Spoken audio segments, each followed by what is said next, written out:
Hi, do you know today's thought? I'm recording this the day before you're seeing it, so I'm recording this the morning of the New Hampshire primary. So it's obviously too early to know the results.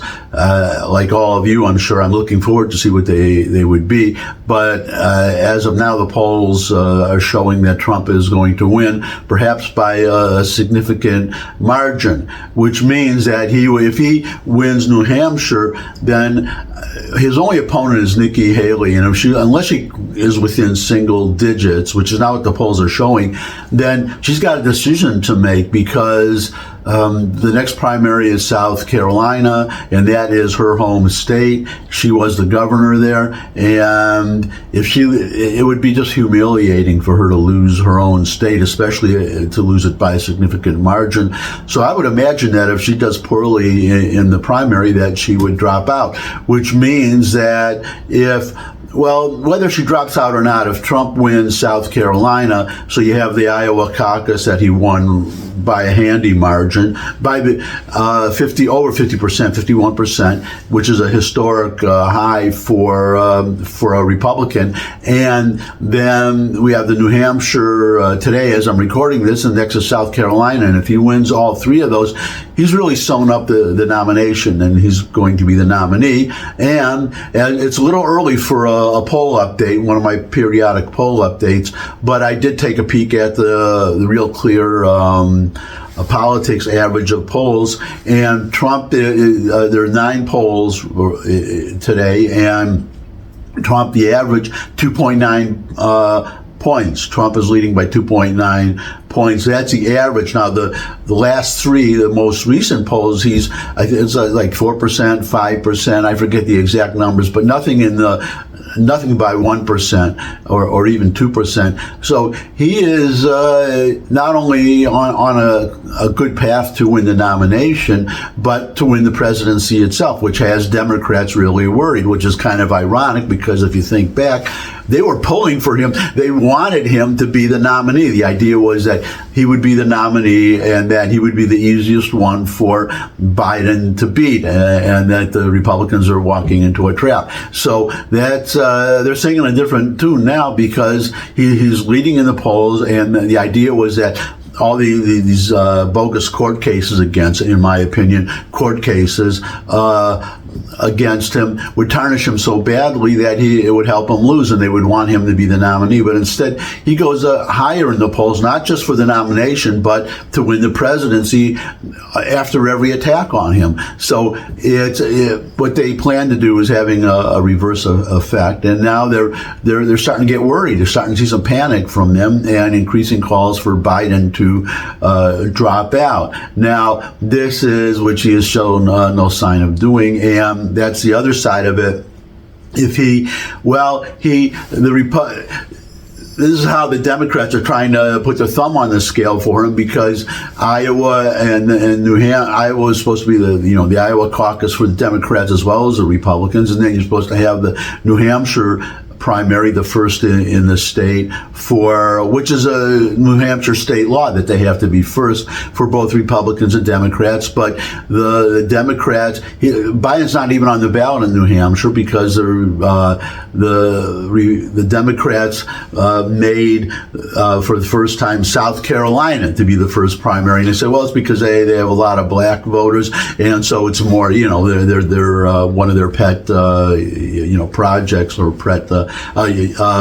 more diverse. But that's obviously not the reason at all. The reason is because Biden lost Iowa and he lost New Hampshire, but James Clyburn, a very influential black senator, pulled out all the stops for Biden, and he won South Carolina, and that put him on the path of the nomination. So they're not taking any chances this time. They want South Carolina to be first. So Biden wins handily there, and then it's all over, and he is a nominee. And whether the Democrats like it a lot, and increasingly they don't like it, because they see the chance now that Trump could win. And one of their arguments against Trump is that if he wins, it would just be a presidency of revenge, that all he would do is seek revenge on the Democrats, which is what they're saying is, and this is kind of funny because the Democrats have a habit of projection where they project onto the Republicans what they themselves do. And one of the things they're saying is that, well, Trump will just will violate the law to go after Democrats, that he will weaponize the federal government, the Justice Department, the FBI, yada, yada, yada, to go after Trump, which is exactly what they did and exactly what they are doing now. They are using the government, as others have pointed out, this is real banana republic stuff. An incumbent president is using the power of his office and the presidency and his control over the executive branch to go after his opponent. Well, it's kind of funny, as I said before, they wanted him to be the nominee. Now they're trying to keep him off the ballot, so he's not even on the ballot at all, so he can't even run. That's how afraid they are of him, and it's because they're accusing him of taking revenge. But this is where the projection part comes in, because, as I said, they're doing it, but they're part right, as I say in the title. Yes, Trump he's not going to seek revenge. That's the difference. He's not going to seek revenge, but he is going to get revenge. And the irony is that, unlike the Democrats right now who are weaponizing the government, he doesn't have to seek revenge. All he has to do is what the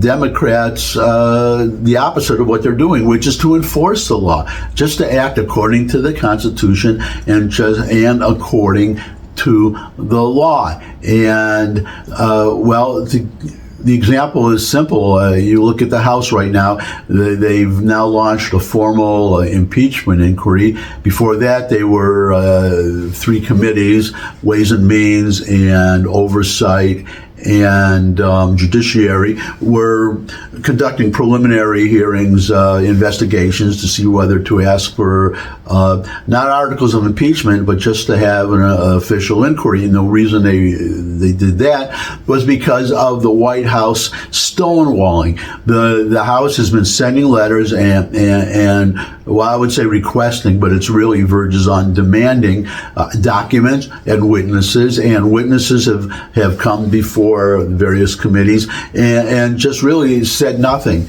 Just said, well, I'm not allowed to, I've been advised I'm not allowed to answer this or that or the other thing because the Attorney General, whoever, or the department, or the FBI, or the Justice Department, they told me I cannot answer these questions.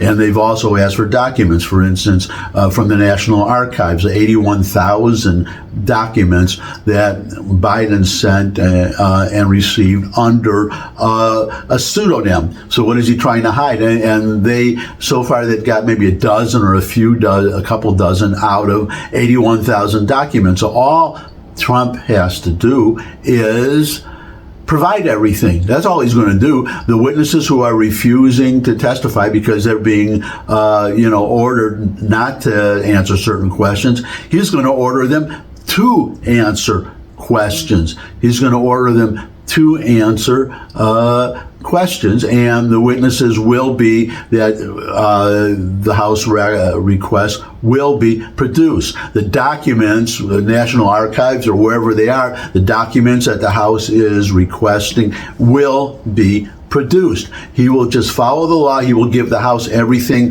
that they're asking for. And there's a interesting question now of taking bribes is illegal, whether you're, especially the classified documents that Biden had. He has no right, he has no argument of executive privilege or Presidential Records Act. As a senator, he kept classified documents. He has no defense against that. And remember, so you have Jack Smith bringing all these charges. Anybody remember Robert Hur? He was the special prosecutor appointed by Merrick Garland, the corrupt Merrick Garland, Attorney General, shortly after the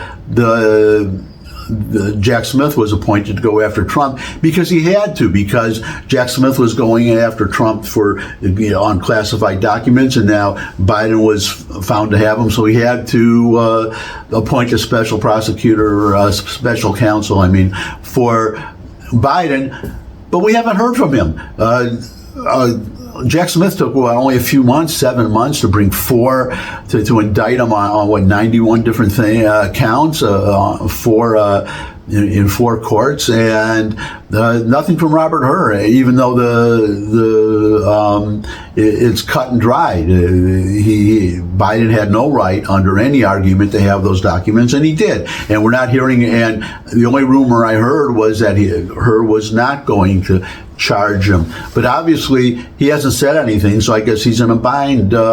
He doesn't want to charge him, but if he says he's not going to charge him, well, you can see that you have your 2-tier, your double standards of justice. So the point is that Trump becomes president, well, Jack Smith will be fired, number one, and then all those cases will die. That's number one. But number two, Robert Hur, if he has to be replaced, he'll be replaced. But you don't need a special counsel for that. Just as the Justice Department, Trump, whomever Trump appoints to be the Attorney General, will, as I said, just enforce the law. That's all. He will just treat Joe Biden and Hunter Biden and James Biden and all the Bidens, the Biden crime family, as I characterize them and others have. He'll treat them like everybody else and go after them, and that's all. That's all. And my prediction is that he's not going to waste any time seeking revenge. He'll just appoint the honest officials, that's all, who will enforce the law on Biden, for Biden and all the Bidens as he would for anybody else. And Trump will just go about his business, and the other revenge would be okay. He's going to reinstate all the immigration policies that were working so well, lowest immigration in 45 years under Trump when he left office. All those policies will be reinstated with a simple executive order, and Biden's replacement policies will be rescinded. That will be the revenge. The Trump tax cuts will be permanent. Going after, he won't coddle Iran, you can be sure of that. He will support Israel. He will do, all he has to do is just govern like a Republican president. And then, and maybe who knows, maybe he'll get another Supreme Court justice appointment, which would be really sweet revenge. And, well, I guess that's it. I'll just take it today. But if you're a Democrat, you have to be very afraid. But this whole idea that he's going to just seek revenge and weaponize the government against Democrats, that is just nonsense, for the simple reason that he doesn't have to. And that's it. Thanks for stopping by. If you could subscribe, that would really be great. Share this video with anyone you think would benefit from it. But most of all, come back and see me again. I would love to see all of you again. And until I do see all of you again, bye.